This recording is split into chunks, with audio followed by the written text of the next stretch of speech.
Hey, what's up, YouTube fam? So, a few people asked why I no longer post content on a regular basis, and this is why.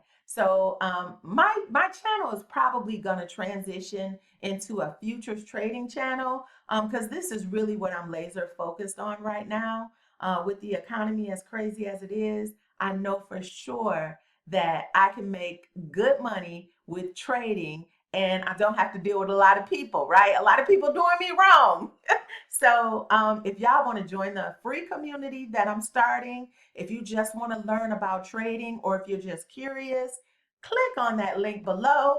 And you don't need a lot of money either to start trading. So let me go into a trade real quick so y'all can see how easy it is to get in and out of trading when you're trading futures. I like this better than options because look, I can move my take profit that easily. I can move my stop loss that easily. So click that link below.